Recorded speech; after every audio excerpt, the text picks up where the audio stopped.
Hello friends, എല്ലാവർക്കും good morning. അപ്പോൾ പത്തനംതിട്ടയുടെ ഇന്നത്തെ ഒരു സൂപ്പർ ഹിറ്റ് വിശേഷത്തിലേക്ക് എല്ലാവർക്കും സ്വാഗതം.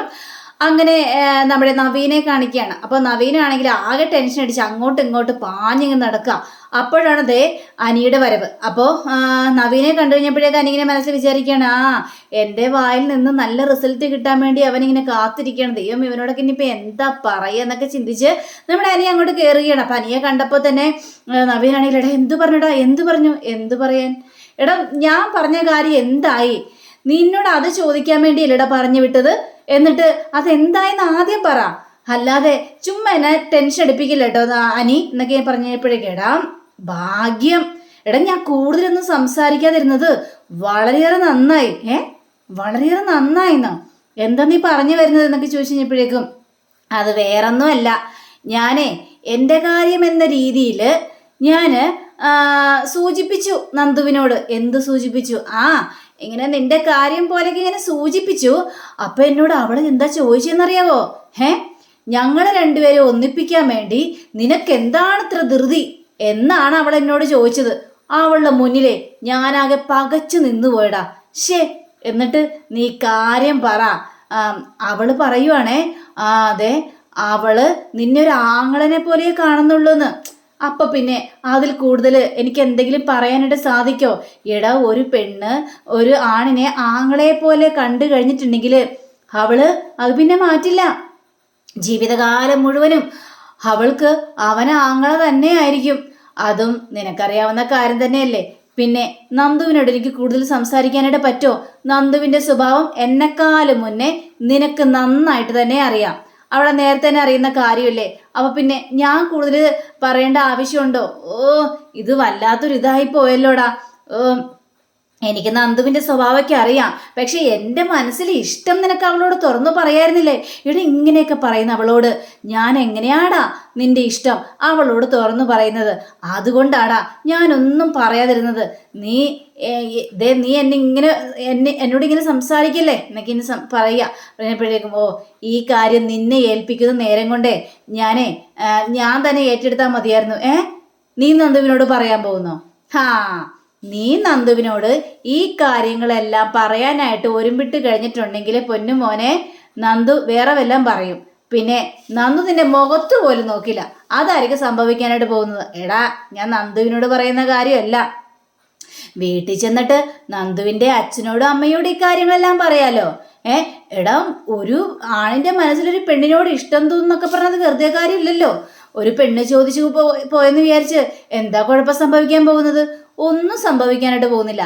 അങ്ങനെ വല്ലതും മതിയായിരുന്നു. ഇതൊക്കെ കേട്ട് കഴിഞ്ഞപ്പോഴേക്കും എനിക്ക് കൂടുതലും ടെൻഷനാകുകയാണ്.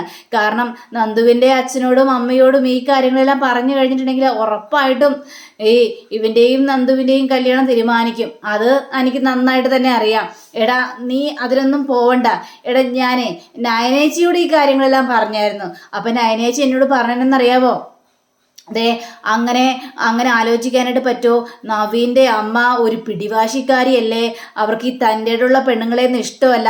അതുകൊണ്ട് നന്ദുവിനെ പോലൊരു പെണ്ണ് ഇവന് ചേരില്ല എന്നൊക്കെയാണ് നയനേട്ടത്തി എന്നോട് പറഞ്ഞത്. അപ്പോഴാ നയനേട്ടത്തി പറഞ്ഞാലും കാര്യമുണ്ടല്ലോ. നിന്റെ അമ്മ നന്ദുവിനെ പോലൊരു പെണ്ണിനെ സ്വീകരിക്കോ? ഇല്ലല്ലോ. എടാ, അപ്പം നീ റൂട്ട് മാറ്റി ചിന്തിക്ക്. നിന്റെ അമ്മ തിരഞ്ഞെടുക്കുന്ന ഒരു പെണ്ണിനെ നീ കല്യാണം കഴിച്ച് സുഖമായിട്ട് ജീവിക്കുന്നേ, അതായിരിക്കും നല്ലത്. അതെ, എൻ്റെ അമ്മ തിരഞ്ഞെടുത്ത പെണ്ണിൻ്റെ കൂടെ ജീവിക്കാൻ ഞാൻ ഉണ്ടാവില്ല. എടാ, നീ എന്തൊക്കെയാ പറയുന്നത്? അതെ, എടാ, മനസ്സിന് ഇഷ്ടപ്പെട്ട ഒരു പെണ്ണിൻ്റെ ഒപ്പം വേണം കഴിയാനായിട്ട്. അല്ലാതെ മനസ്സിന് ഇഷ്ടപ്പെടാത്ത ഒരു പെണ്ണിൻ്റെ ഒപ്പം എങ്ങനെയാണ് കഴിയാനായിട്ട് സാധിക്കുന്നത്? എന്നെക്കൊണ്ട് അതിന് സാധിക്കില്ല. അങ്ങനെ വല്ലതും സംഭവിച്ചു കഴിഞ്ഞാൽ ഞാൻ ആത്മഹത്യ ചെയ്യും എന്നിങ്ങനെ നവീൻ പറയാ. നവീൻ്റെ ആ ഒരു മറുപടി കേട്ട് കഴിഞ്ഞപ്പോഴേക്ക് അനി അങ്ങടെ ചെകിടിച്ചു പോയി. കാരണം ദൈവമേ, അപ്പം ഈ പ്രേമം തലക്ക് പിടിച്ചിരിക്കുകയാണല്ലോ. ഇവനോടൊക്കെ പറഞ്ഞിട്ടൊന്നും യാതൊരു കാര്യമില്ലെന്ന് ഈ നമ്മുടെ അനിക്ക് ശരിക്കും അങ്ങോട്ട് മനസ്സിലായി. ഇനി ഒന്നും പറഞ്ഞിട്ട് കാര്യമില്ലെന്ന് അനിക്ക് ശരിക്കും മനസ്സിലായി. അങ്ങനെ പിന്നീട് കാണിക്കുന്നത് നമ്മുടെ അഭിയെയും ജലജയാണ്. അപ്പം അഭിയാണെങ്കിൽ പച്ചക്കറി അരിഞ്ഞുകൊണ്ടിരിക്കുന്നു. ജലജയാണെങ്കിൽ കുക്കിംഗ് ചെയ്തുകൊണ്ടിരിക്കുക. അപ്പോൾ അഭിയാണെങ്കിൽ അയ്യോ എൻ്റെ കൈ മുറിഞ്ഞു അമ്മേ, ഇത് നോക്കമ്മേ, ഞാൻ ചെയ്യാത്ത ജോലി വരെയാണ് ഇവിടെ ചെയ്തുകൊണ്ടിരിക്കുന്നത്. എൻ്റെ കൈ മുറിഞ്ഞത് കണ്ടില്ലേ? എടാ, സഹിക്കടാ, എല്ലാം സഹിക്ക്. ഞാനിവിടെ പാചകം ചെയ്ത് എൻ്റെ നടു ഒടിഞ്ഞിരിക്കുകയാണ്. ആ സമയത്താണ് അവൻ്റെ കൈ മുറിഞ്ഞുകൊണ്ട് വരുന്നത് എന്ന് പറഞ്ഞുകൊണ്ട് നിൽക്കുമ്പോൾ നമ്മുടെ ജാനകി വരികയാണ്. അപ്പൊ ജാനകി വന്നിട്ട് അയ്യ അബി എന്തു പറ്റി? നിന്റെ കൈ മുറിഞ്ഞോ? അതെ അമ്മ, എൻ്റെ കൈ മുറിഞ്ഞത് കണ്ടോ?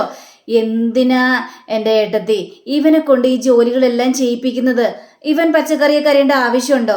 എടാ അബി നീ എണീക്ക്, ഞാൻ അരിഞ്ഞോളാം എന്നും പറഞ്ഞുകൊണ്ട് അബി എണീറ്റ് കഴിഞ്ഞപ്പോഴേക്കും വരുന്നു ദേവയാനി. ദേവയാനി ജാനകി വേണ്ട, അവനോട് ഇതെല്ലാം ചെയ്യാൻ പറഞ്ഞത് ഞാനാണ്.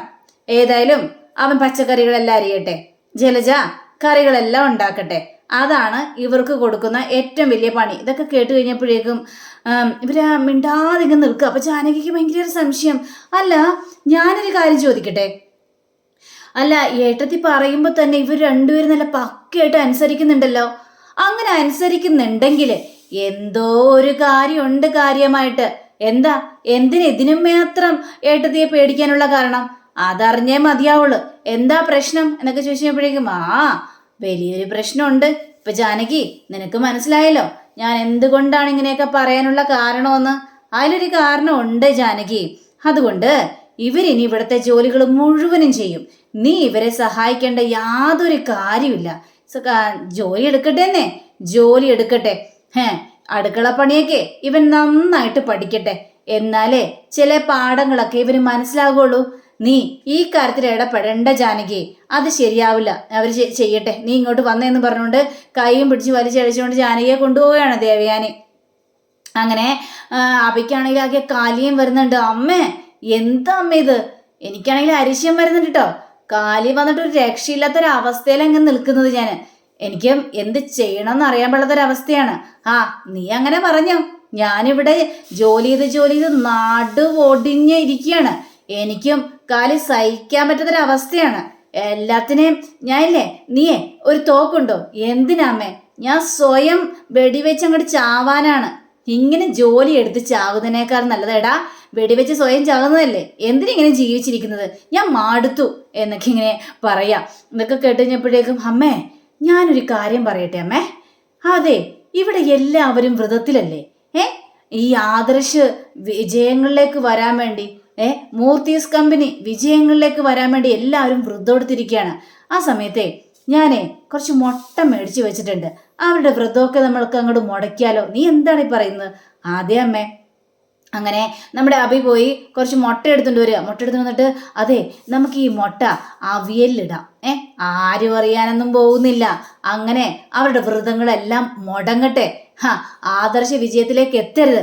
അങ്ങനെ ഇപ്പോ ആദർശിനെ വിജയത്തിലേക്ക് എത്തിപ്പിക്കാൻ നോക്കണ്ട. എല്ലാവരുടെയും വ്രതം മുടങ്ങട്ടെ. എടാ അതൊന്നും നല്ലൊരു ഐഡിയടാ. എനിക്കിഷ്ടപ്പെട്ടു. എങ്കിൽ പിന്നെ നമുക്ക് സാമ്പാറിൽ കുറച്ച് കൊഞ്ചുപൊടിയും കൂടി ഒന്ന് കലക്കി കൊടുത്താലോ? എടാ സാമ്പാറിൽ കൊഞ്ചുപൊടി ഇട്ട് കഴിഞ്ഞിട്ടുണ്ടെങ്കിൽ എന്താ ടേസ്റ്റ് എന്നറിയാവോ?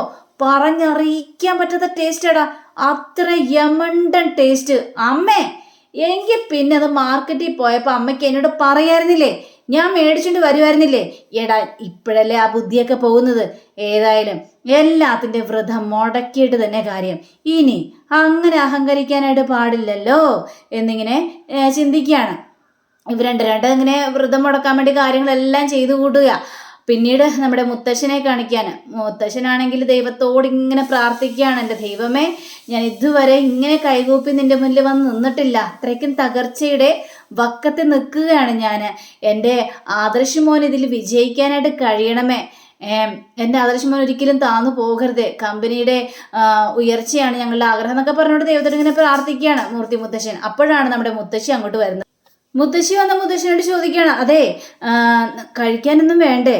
വന്ന് കഴിക്കുന്നേ എന്നൊക്കെ പറഞ്ഞപ്പോഴേക്കും അത് പിന്നെ ഞാനേ അമ്പലത്തിൽ നിന്ന് പ്രസാദം കഴിച്ചായിരുന്നു. അവിടെ സദ്യ ഉണ്ടായിരുന്നു, അതുകൊണ്ട് അത് ഞാൻ കഴിച്ചു. അങ്ങനെ കഴിക്കാൻ വഴിയില്ലല്ലോ. ഞാനില്ലാതെ അങ്ങനെ അമ്പലത്തിൽ പോയി പ്രസാദമൊക്കെ കഴിക്കോ? എനിക്കങ്ങനെ തോന്നുന്നില്ലല്ലോ എന്നൊക്കെ മുത്തശ്ശി പറഞ്ഞപ്പോഴേക്കും ഞാൻ കഴിച്ചിടോ, സത്യോടും പറഞ്ഞതാ ഞാൻ കഴിച്ചെന്നേ. ഇതെന്താ ഇങ്ങനെ മൂഡ് ഓഫ് ആയിട്ടിരിക്കുന്നത്?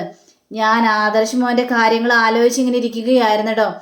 ആദർശ് മോൻ വിജയത്തിലേക്ക് തന്നെ വരുമെന്നേ. അവൻ മിടുക്കനല്ലേ.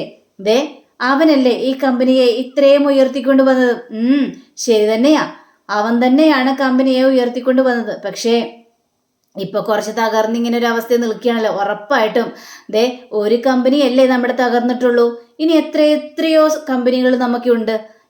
അപ്പോൾ പിന്നെ അതിനെക്കുറിച്ച് ഓർത്തൊന്നും ടെൻഷൻ അടിക്കണ്ട, നിങ്ങൾ ടെൻഷൻ അടിക്കാതിരിക്കും മനുഷ്യ എന്നൊക്കെ നമ്മുടെ മുത്തശ്ശി പറയാ. ഏതായാലും താൻ പോയി കഴിച്ചോ. സത്യമാണല്ലോ പറഞ്ഞത്, കഴിച്ചോ കഴിച്ചോ എന്നൊക്കെ ചോദിച്ചപ്പോഴേക്കും ഞാൻ കഴിച്ചു എന്നേ. പക്ഷെ മുത്തശ്ശനോടെ കള്ളം പറയാ. അമ്പലത്തിൽ നിന്ന് ഒരു പ്രസാദവും നമ്മുടെ മുത്തശ്ശൻ കഴിച്ചിട്ടില്ല, കഠിനവ്രതത്തിൽ നിന്നാണ് മുത്തശ്ശൻ പറഞ്ഞിരിക്കുന്നത്. അപ്പോൾ അതൊന്നും കഴിച്ചിട്ടില്ല.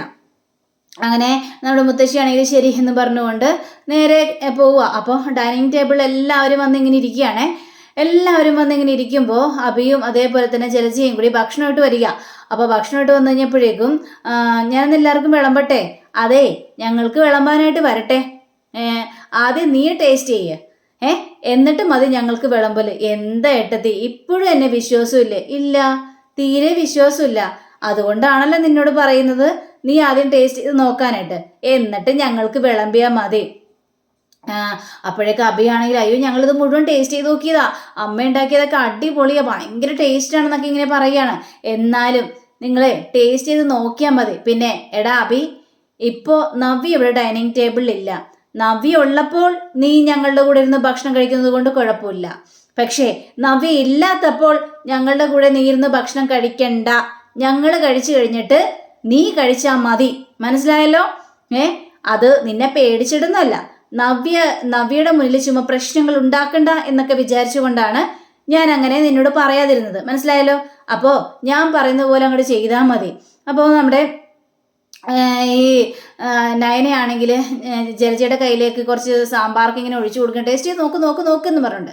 അങ്ങനെ ജലജ നോക്കുകയാണ്, അഭിയും നോക്കുകയാണ്. ദേ ഒരു കുഴപ്പമില്ല എന്നൊക്കെ പറയുകയാണ്. കുഴപ്പമില്ലല്ലോ. എങ്കിലേ ഞാൻ വേറൊരു കാര്യം നിന്നോട് പറയാം. കുറച്ച് ചോറ് എടുത്തിട്ട് നീ കറി എടുത്തിട്ട് മുകളിലേക്ക് കൊണ്ടുപോയാൽ. അയ്യോ വേണ്ടമ്മായി, ഞാനേ ഇവിടെ ഇരുന്ന് കഴിച്ചോളാം, എനിക്ക് കുഴപ്പമൊന്നുമില്ല. അയ്യടാ, അതിന് നിനക്ക് കഴിക്കാൻ വേണ്ടിയല്ല, ദേ ആ കുഞ്ഞിനെ കൊണ്ട് കൊടുക്കാനാ. നീ വേണം ഇന്ന് ചന്തു മോൾക്ക് ഊട്ടാനായിട്ട്.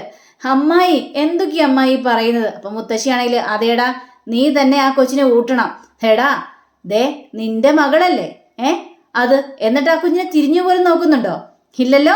നീയും നിന്റെ അമ്മയും കൂടി ആ കുഞ്ഞിനെ എത്രമാത്രം വഴക്ക് പറയാൻ പറ്റുമോ അത്രയും മാത്രമൊക്കെ പറയുന്നുണ്ട്. ഇനി അതിവിടെ നടക്കില്ല. അപ്പോഴേക്ക് നയന ആ കുഞ്ഞിന്റെ മുഖത്ത് നോക്കി എങ്ങനെയാണ് വഴക്ക് പറയാനായിട്ട് തോന്നുന്നത്? കഷ്ടം തോന്നൂലേ? ഇവനൊക്കെ അതൊന്നും സാധിക്കൊന്നുമില്ല. ഇവൻ വഴക്ക് പറയും. വേണ്ടി വന്നിട്ടുണ്ടെങ്കിലേ ഇവന്റെ മോനില്ലേ അനന്തനാരായണൻ, അവനെ വരെ ചിലപ്പോ കൊന്നുന്നിരിക്കുമെന്നല്ല, കൊല്ലും. അത് തന്നെയാണ് ഇവന്റെയൊക്കെ സ്വഭാവം. ഇവന്റെ അമ്മയുടെയൊക്കെ ഇവരുടെയൊക്കെ ജീവിതം സുരക്ഷിതമാകാൻ വേണ്ടി ഇങ്ങനെ എല്ലാം ചെയ്തു കൂട്ടും. അത്രയും ദുഷ്ട മനസ്സാണ് ഇവരുടെയൊക്കെ എന്നൊക്കെ ഇങ്ങനെ ദേവയാനിയും ബാക്കിയുള്ളവരെല്ലാവരോടും സംസാരിക്കണം. അപ്പോൾ മുത്തശ്ശി പറയണം, നീ എന്തായാലും ആ കൊച്ചിനെ കിട്ടണ സമയത്തൊക്കെ മുഴുവനും താലോലിച്ചോളണം, മനസ്സിലായല്ലോ? ഭക്ഷണം കൊണ്ടേ കൊടുക്ക്. ആ സമയത്ത് കൊച്ചിനെ വഴക്കെങ്ങാനും പറഞ്ഞ കൊച്ചു കരഞ്ഞാല് നിന്റെ ഇടപാട് ഞങ്ങൾ തീർക്കും എന്ന് അഭിയോട് പറയണം. ചില പോയി കൊടുക്കാൻ നോക്ക്. അങ്ങനെ അഭി കുറച്ച് ചോറെടുക്കുക. ചോറും കറികളൊക്കെ എടുത്തിട്ട് നേരെ അങ്ങോട്ട് പോവുകയാണ്. ഇതൊക്കെ കണ്ടു കഴിഞ്ഞപ്പോഴേക്കും ചിലജിക്കൊക്കെ കലിയും വരുന്നുണ്ട്. ഇവരെയൊക്കെ എന്താ ചെയ്യേണ്ടെന്ന് ആലോചിച്ചിട്ട് എത്തും പിടിയും കിട്ടുന്നില്ല. അപ്പൊ മുത്തശ്ശി പറയാണ്, ഇവനൊക്കെ ഒരച്ഛൻ. ഏതായാലും ആ കുഞ്ഞ് ആദർശിനെ അച്ഛാന്ന് വിളിക്കുന്നത് എന്തുകൊണ്ടും നല്ല കാര്യമോ. ഇവനെ പോലെ ഒരു അച്ഛനെയൊന്നും ആ കുഞ്ഞിന് വേണ്ട, അതാണ് ഏറ്റവും നല്ലത് എന്നൊക്കെ മുത്തശ്ശി പറയാ. അങ്ങനെ ചോറെടുത്തിട്ട് നേരെ ചന്തുമോളുടെ അടുത്തേക്ക് ചെല്ലുക. ചന്തുമോളോട് ചെന്ന് കഴിഞ്ഞപ്പോഴേക്കും അബിക്കാണെങ്കിൽ കലിയും വരുന്നുണ്ട്. മോളെ ദേ ഞാൻ ഭക്ഷണം വാരി തരട്ടെ എന്ന് വേണ്ട, കഴിക്കുമോളെ, എനിക്ക് വേണ്ടെന്നല്ലേ പറഞ്ഞത്. ദേ മോള് കഴിച്ചില്ലെങ്കിലേ അവരെല്ലാരും കൂടി അങ്കളെ വഴക്ക് പറയും. മോളിത് കഴിച്ചേ, എനിക്ക് അമ്മ വാരി തന്നാ മതി. അയ്യോ അങ്ങനെ വാശി പിടിക്കില്ലേ. ആ അമ്മയും ബാക്കിയുള്ളവരെയും കൂടി അങ്കളെയാ പറഞ്ഞു വിട്ടത് മോൾക്ക് വാരി കൊടുക്കാൻ പറഞ്ഞുകൊണ്ട്. അതുകൊണ്ട് അമ്മയൊന്നും പ്രതീക്ഷിക്കണ്ട, വരൂല. മോളിത് ഏതായാലും ഭക്ഷണം കഴിക്കുമോളെ എന്നിങ്ങനെ പറയണം. അപ്പൊ ഈ കൊച്ചാണെങ്കിൽ ഇപ്പോൾ ഇത്രയും നിർബന്ധിക്കുന്നല്ലേ എന്നൊക്കെ വിചാരിച്ചുകൊണ്ടായിരിക്കും കൊച്ചിന് വായിൽ വെച്ച് കൊടുത്തു കഴിഞ്ഞപ്പോഴേക്കും കൊച്ചു ഭക്ഷണം കഴിക്കുകയാണ്. വീണ്ടും വായിൽ വെച്ച് കൊടുക്കുന്ന ആ സമയത്താണ് ദാ വരുന്നു നവ്യ റൂമിലേക്ക് കയറി. ഇത് കണ്ട നവ്യ ആകെ ഞെട്ടിത്തരിച്ച് അങ്ങനെ നിൽക്കുക. അപ്പോൾ അങ്ങനെയും കാണിച്ചുകൊണ്ടാണ് നമ്മുടെ ഇന്നത്തെ റിവ്യൂടെ അവസാനിച്ചിരിക്കുന്നത്.